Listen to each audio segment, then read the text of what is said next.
Me voilà donc aujourd'hui au Maroc, sur les traces d'un film considéré comme l'un des plus grands films d'horreur des années 2000, La Colline a des yeux, et je parle bien du remake sorti en 2006.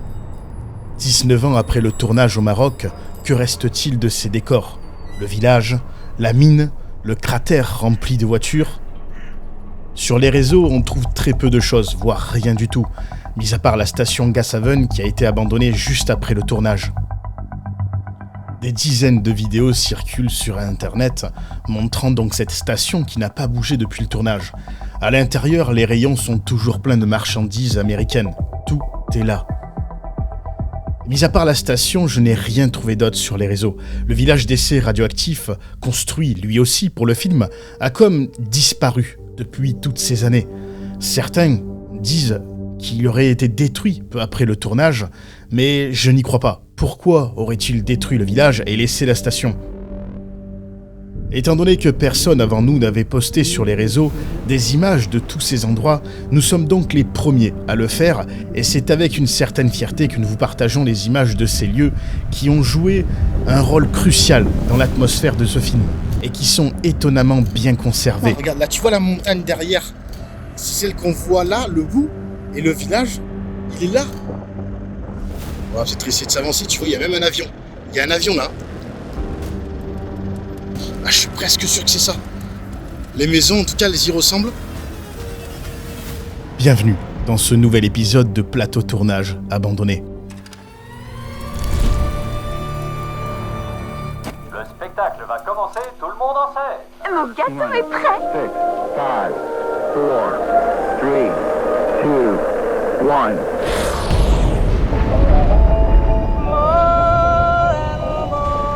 Les militaires rasent la ville des mineurs. Et ils ont détruit nos maisons. Mystérieuse disparition dans le désert.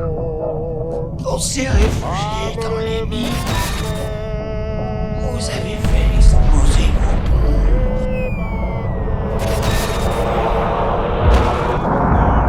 Vous avez fait de nous ce que nous sommes. Arrêt des essais nucléaires. Avant de partir à la recherche de tous ces lieux oubliés qui ont été utilisés donc pour ce film, laissez-moi vous présenter la marque qui sponsorise cette vidéo, MyHeritage. MyHeritage, c'est quoi? MyHeritage, c'est un site avec lequel il est facile de construire son arbre généalogique. On veut tous connaître nos origines, d'où on vient, si on n'a pas un cousin caché quelque part. Eh bien, MyHeritage, tout ça est rendu possible très facilement. J'ai moi-même fait l'expérience, et c'est comme ça que j'ai pu remonter jusqu'à 3 générations de ma famille. Et même si vous connaissez pas grand-chose sur l'histoire, sur les origines de votre famille, MyHeritage peut trouver un tas de choses sur vous. Wow, ça s'enfonce là. Ce que j'aime avec MyHeritage, c'est la manière dont il a transformé un travail généralement long et fastidieux en un passe-temps rapide et passionnant. MyHeritage, c'est aussi des fonctions qui utilisent l'intelligence artificielle pour restaurer, coloriser et animer vos vieilles photos de famille. Grâce à MyHeritage, j'ai pu retrouver des documents familiaux dont je ne connaissais même pas l'existence. Et c'est ça qui est complètement dingue avec ce site, c'est qu'ils ont réussi à mettre à disposition plus de 19 milliards de documents, comme par exemple des actes de naissance. Ah oui, j'allais oublier, vous pouvez utiliser le logiciel gratuitement pendant 14 jours, alors ne perdez pas de temps et découvrez l'histoire de votre famille avec mon lien en description. 19 ans après, je me souviens encore de ce film qui m'a littéralement traumatisé, de par sa violence et ses scènes gore. La famille Carter traverse le désert pour rejoindre la Californie. Malheureusement, tout ne va pas se passer comme prévu. Ils vont s'arrêter dans une station-service déserte, sale, très sale, où le gérant va leur indiquer un raccourci. Sur la carte, c'est pas marqué, mais si vous prenez à gauche la route non goudronnée qui est à peu près à 3 km, elle vous fera traverser les collines. Comme ça, vous gagnerez 2 heures. Merci beaucoup, c'est gentil, on vous remercie. Ils empruntent alors un chemin non répertorié. C'est un piège. Leurs pneus explosent et toute la famille se retrouve coincée au milieu du désert. C'est là qu'ils vont découvrir qu'ils ne sont pas seuls, puisque depuis les expériences nucléaires menées en 1950, une famille de mutants complètement défigurée par les irradiations vit ici et se nourrit de touristes égarés.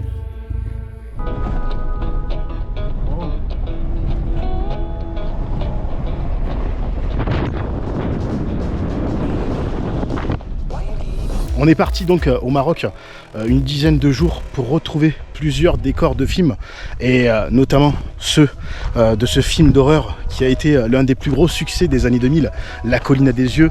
Et le plus dingue, c'est que on avait très peu d'indices. Le seul indice que nous avions en partant au Maroc, c'était la localisation du seul décor encore connu aujourd'hui, la station Gassaven. Elle se trouve à mi-chemin entre Taznacht et Ouarzazate.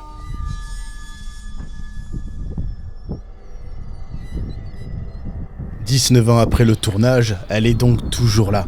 La boutique, la station de pompage, les voitures, les fameuses toilettes. Va aux toilettes.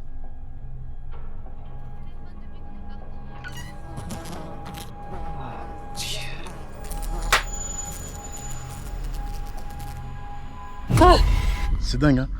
Pompe, station essence, magasin, distributeur de bonbons, voiture. Les équipes de tournage ont tout laissé après le film. Je sais pas si vous allez bien m'entendre parce qu'il y a quand même beaucoup de vent. Beaucoup de choses ont quand même bougé depuis le tournage du film. Déjà le garage et ce bâtiment qui est juste là, ainsi que les décors qu'on voit en fond, ça n'existait pas. À l'époque, ça a été rajouté bien après. Les Williams, c'est pareil. Les voitures, elles étaient là par contre. Hein. Les toilettes, je ne sais pas si ce sont ceux du film. Regardez, je sais pas si vous allez vous souvenir de cette scène. Ruby, c'est toi?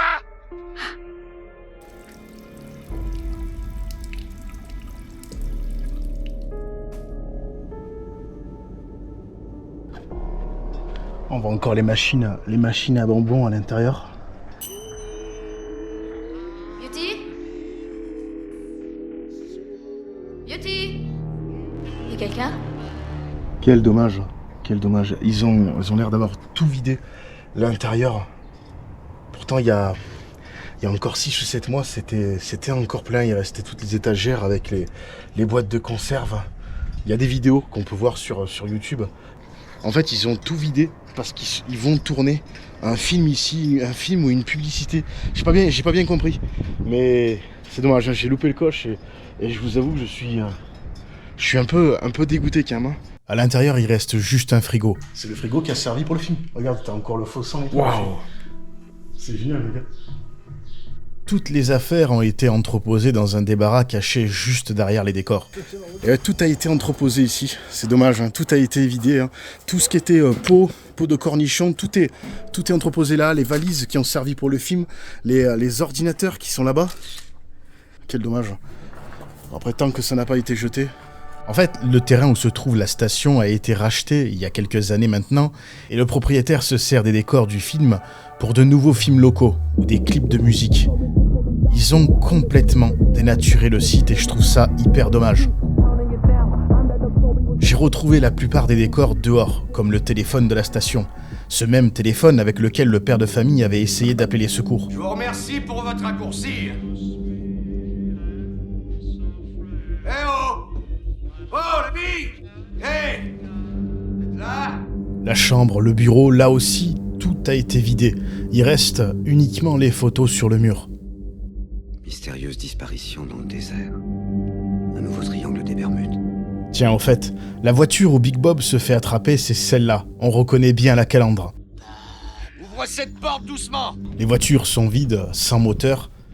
En fait, elles sont arrivées par bateau des États-Unis. Le but, ici, c'était de recréer une station américaine avec une touche d'horreur. Mais pourquoi ils sont allés mettre ça dehors? Ça sert à quoi? Et oui, c'est ceux du film. Gazavan, Mais pourquoi c'est dehors? Mais pourquoi c'est dehors comme ça? C'est pour un film? Oui, c'était un film. D'accord, je me demande bien pour quel film. Mais... Oh non! Quel dommage! Au milieu de rien, au milieu du désert, comme le téléphone. Et oui, celui de la colline à des yeux, incroyable. Que ça soit là comme ça aujourd'hui, 20 ans après dans le désert. Ok, beaucoup de choses ont bougé, mais ça reste toujours cool de se balader dans les décors de ce film. D'ailleurs, si tu passes dans le coin, n'hésite surtout pas à t'arrêter. Tu ne pourras peut-être pas faire ton plein d'essence, mais tu pourras au moins prendre quelques photos. Bon, vous doutez bien que je ne me suis pas déplacé au Maroc uniquement pour la station. Dans la suite chronologique du film, juste après la station, il y a donc l'endroit du crash.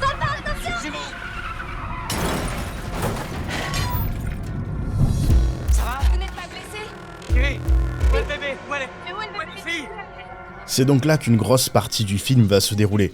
J'étais donc obligé de retrouver l'endroit. Sur internet, il n'y a rien. Tout ce qu'on sait, c'est que tout le film a été tourné donc ici, au Maroc, et que logiquement, tout devrait être dans un périmètre assez proche de la station. En arrière-plan, on peut voir une montagne avec un look un peu particulier. J'ai donc imprimé la photo et on a commencé à demander à plusieurs locaux de la région. Bon, déjà, on voit à peu près où c'est, quoi. On a trouvé quelqu'un qui connaîtrait apparemment l'emplacement de cette fameuse montagne qu'on cherche depuis un moment maintenant. Et il va nous accompagner jusqu'à elle. On espère vraiment, en tout cas, que ce sera celle-ci. Merci, hein. Merci. C'est bien. Tu parles un peu français? Bon. C'est loin? Non, bon. Seul, on n'aurait jamais trouvé. C'est perdu au milieu de rien. Ici, presque tous les locaux connaissent l'endroit. Parce que pendant le tournage, en 2005, beaucoup de personnes qui vivent ici aux alentours ont participé étroitement au film. Pour la sécurité, certains faisaient la cuisine, d'autres aidaient la régie. C'est vrai, nous on s'en rend pas compte derrière notre écran, mais il y a beaucoup de monde qui travaille pour un film. Et du coup, c'est pour ça que la plupart des gens ici se souviennent des endroits du tournage. Oh mec, c'est magnifique. C'est incroyable. Vous imaginez même pas la galère que ça a été de trouver cette fameuse montagne juste derrière. Merci. Merci infiniment. Ouais, donc c'est là qu'il y a eu le crash de la caravane, quoi, en fait, juste là. Juste ici, quoi, en fait. Hein. Et eux, ils étaient placés là, tous les caméramans, ils filmaient de là. Mais on est vraiment perdus au milieu de rien. Elle a un nom? Elle s'appelle comment? D'accord.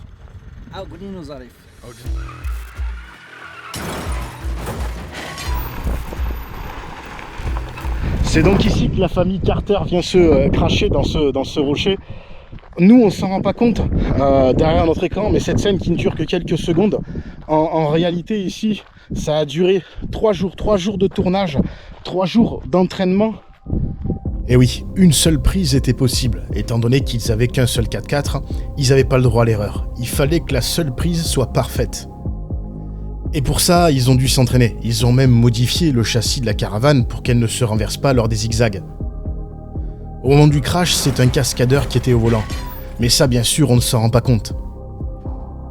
Le rocher dans lequel ils viennent taper est toujours là, et en réalité, c'est un faux. Fait en béton et spécialement conçu pour pouvoir arrêter le véhicule qui était lancé à 50 km/h. Juste devant le rocher, il y avait un système de fumigène installé par une équipe qui, au moment de l'impact, a actionné la fumée. Ça va? Vous n'êtes pas blessé? Juste après le crash, Big Bob et son gendre décident de partir chacun de leur côté pour aller chercher de l'aide. C'est là que Doug, le gendre, va donc tomber sur ce qu'il reste des expériences nucléaires de 1950. D'immenses cratères avec à l'intérieur des centaines de voitures abandonnées. Voitures qui sont en réalité celles des touristes tués par les mutants. Mais ça, ils ne le savent pas encore. Le cratère n'a jamais existé. En réalité, ils ont filmé cette scène devant une chaîne montagneuse et ils ont ajouté numériquement le reste pour former le cratère. Ouais, là on va essayer d'aller voir si on peut pas retrouver le cratère. Alors on a cherché pendant un moment à identifier la montagne qui a donc servi de décor et je peux vous dire qu'on a tout essayé. Recherche par image, on a même demandé à la police mais on n'a jamais trouvé. Par contre, à force de rouler, parce que des kilomètres, ça je peux vous dire qu'on en a fait, il me semble reconnaître une autre montagne. On s'arrête, et là... Regarde, là tu vois la montagne derrière. C'est celle qu'on voit là, le bout, et le village, il est là. Les maisons, en tout cas, elles y ressemblent. Ah, je suis presque sûr que c'est ça. Et oui, parce que le bout qu'on voit là, il correspond à celui-là, en fait. Ah, c'est dingue, si c'est ça, mec, on s'est gavé. Au milieu de rien, il n'y a vraiment rien autour, hein. Chronologiquement, dans le film, c'est Doug le gendre qui découvre le village, mais après avoir traversé la mine. La mine en question existe toujours. On a demandé à je ne sais pas combien de personnes dans la région, si bien qu'on a fini par se retrouver à 5 dans la voiture. Mais au final, on y est arrivé. En fait, elle se situe quelques kilomètres seulement après l'endroit du crash. Il suffisait juste de continuer le chemin pour arriver sur des carrières abandonnées. Regardez, vous allez certainement reconnaître. Ok, on a trouvé quelqu'un qui apparemment a travaillé sur le tournage de La Colline des Yeux. C'était l'un des cuisiniers et il se souvient à peu près des endroits qui nous manquent, qu'on n'a toujours pas trouvé, dont notamment la fameuse mine. On va voir si on peut rentrer dedans, on va voir déjà si on la trouve, mais je pense qu'on est sur la bonne voie. Ça y est, on y est. Ce sont d'anciennes mines qui ont donc servi au tournage du film. Il y a plusieurs entrées, et c'est donc ici que Doug part à la recherche de sa fille, qui a été enlevée par les mutants. Les mines font partie intégrante de l'histoire du film. Après les explosions expérimentales des années 50, les personnes, les villageois qui vivaient aux alentours sont venus se réfugier ici, dans ces mines. Bien sûr, c'est fictif. Et peu de temps après, c'est là qu'ils sont sortis pour aller vivre dans ces villages d'essais nucléaires qui n'ont pas explosé, mais ils ont vécu pendant longtemps dans ces mines, et c'est comme ça qu'ils se sont donc protégés. Ah, il y a un trou là. C'est où? Ouais, les mines sont vraiment dangereuses par contre. Ouais, non, c'est risqué. Je pense que je vais sortir, mec. Ça fait des sales bruits. Mais sinon, le film a été tourné dans ces mines ici, à l'intérieur, oui, à l'intérieur des mines. À l'intérieur, oui. Ils ont des permissions pour ouvrir les mines. Bon, donc Doug sort de la mine, et c'est là qu'il découvre le village abandonné.